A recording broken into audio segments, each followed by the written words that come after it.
મિત્રો, જો તમે ક્રિકેટ પ્રેમી છો અને એમાંય આઈપીએલના ચાહક છો તો પછી આ રીલ ખાસ તમારા માટે, કેમ કે બીસીસીઆઈ મેનેજમેન્ટ તરફથી આ વર્ષના આઈપીએલ બોલ રિપ્લેસમેન્ટ અંગેના નવા નિયમો જાહેર કરવામાં આવ્યા છે, જે તમારા માટે સમજવા ખૂબ જ મહત્વપૂર્ણ છે.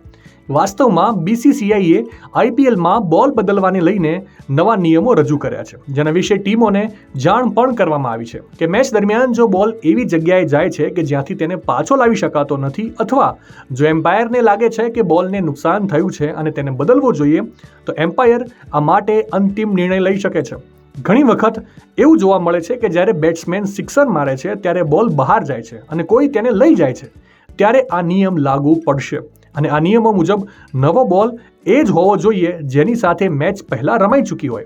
આ સિવાય બીજો નિયમ એ છે કે બીજી ઇનિંગમાં બોલિંગ ટીમ એમ્પાયરને 10 ઓવર પૂરી થયા પછી બોલ બદલવા માટે કહી શકે છે, અને આ નિયમ ફક્ત સાંજની મેચોમાં જ લાગુ પડશે.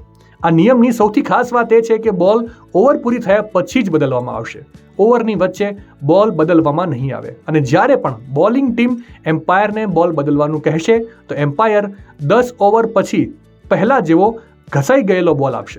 સૌથી ખાસ વાત અહીંયા એ છે કે આ નિયમ ગયા વર્ષે પણ લાગુ કરવામાં આવ્યો હતો, પરંતુ આ વખતે તેમાં થોડો ફેરફાર કરવામાં આવ્યો છે. આ વખતે જો બોલિંગ ટીમ એમ્પાયરને 10 ઓવર પછી બોલ બદલવાનું કહેશે તો બોલ ફરજિયાતપણે બદલવામાં આવશે. જો તે સમયે ઝાકળ નહીં હોય તો પણ બોલ બદલવો પડશે. આઈપીએલના આ નવા નિયમો અંગે આપનો શું અભિપ્રાય છે? કોમેન્ટ કરીને જરૂરથી જણાવજો.